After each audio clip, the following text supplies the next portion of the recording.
Men get screwed over day after day. Yeah, men lose. All the time. Men lose. All the time. Everyone talks about men being bad, but you have 1% of men. You have 1% of men, maybe 2% out here can be playboys. The majority of men are desperate to get anything they can get, and they'll do anything they can to hold on to it. There are more men who are lonely, suicidal. A woman will never truly be lonely. No matter how unattractive, how ugly your personality is, you can always get dick. There are men out here who are genuinely lonely. You don't understand the struggle of a man, because women want the best men in the world. Andrew Tate. I really doubt I need to introduce him, but in case you've been living under a rock for the past few months, here's the speedrun. Andrew Tate, world kickboxing champion, millionaire, playboy, jumped into the online scene a few months ago, and with his firm stance on masculinity, backed by his numerous vehicles, large houses, and entourage of beautiful women, he quickly began to catch the eyes of, well, pretty much everybody. Now, some people love him, praising him as the next messiah to renew men to their once former glory, and others hate him. In fact, they hate him so much so that a few weeks ago he was hit with a permanent ban off of all major social media platforms, people citing his statements as misogynistic and sexist. And due to this mass banning, him and his brother have moved their presence to more underground platforms like Rumble and stuff like that. Within the short few weeks of their banning, they've been able to a massive subscriber count of 500,000 and rising. And again, that's on an underground platform. You say what you will, but I think that's pretty damn impressive. So what is it about these guys, though? What is it about Andrew Tate and his brother that 500,000 people would follow them to the far reaches of the internet to continue hearing them speak? My theory? Fight Club. I want you to hit me as hard as you can. Thanks, Lou. You too, big guy. And time for another quick speedrun. The year is 1999. Brad Pitt is sexy as ever.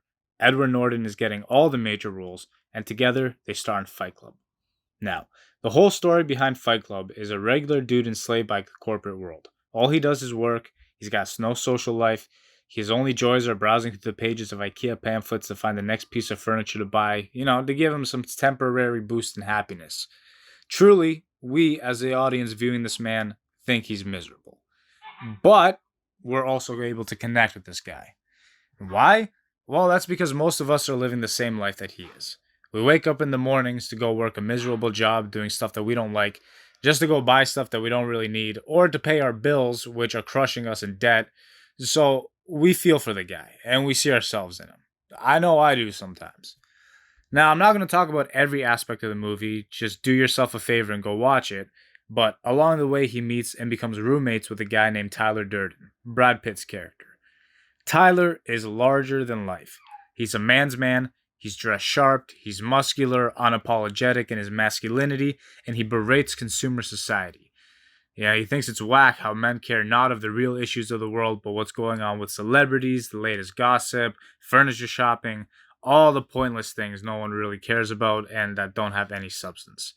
And as the movie progresses, the two men begin a group called Fight Club, an underground fighting arena where men come to be free of their societal constraints, to revel in their masculinity, and to find a sense of belonging by beating each other's faces in. Now, one might ask, what kind of men would join a club where they beat the crap out of each other? There must be criminals, delinquents, something wrong with them. But just like our boy Norton, these are guys that you find everywhere in society. Just average Joes. Men that are maintaining society. Men that are serving society. Men that are laying down their lives for society. And yet, all in all, they're still invisible to society. The men that are told to be subservient and to listen and work hard and good things will happen to them, only for them to be kicked to the curb when they're no longer of use, either by bosses, companies, ex-wives. And so this club is created, and it grows to be in every single city with millions of men joining. It escalates to societal violence and terrorism. Norton shoots himself in the face, and then he kisses a girl with buildings exploding. That's pretty much the end of the movie. To me, there's a strong connection between Andrew Tate and Fight Club. The messages they bring across, the negative views that society has on them, yet at the same time, the attraction that pulls 500,000 of men to far reaches. Andrew Tate is Tyler Durden, and his messages don't resonate with only the deranged. Their messages resonate with the average man in today's society.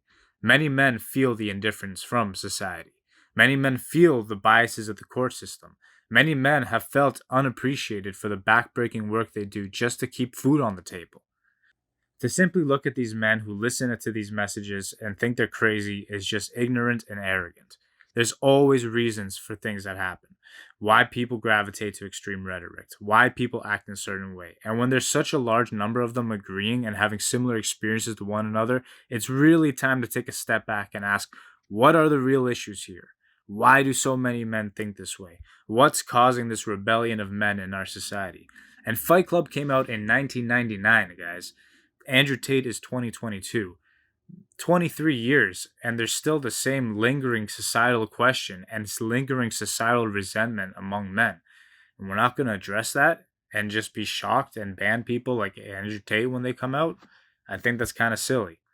If we just continue doing that and simply choose to shun and demonize and ban everyone who expresses any views different than the current society's deems acceptable, well, like I said, watch the movie and see what happens.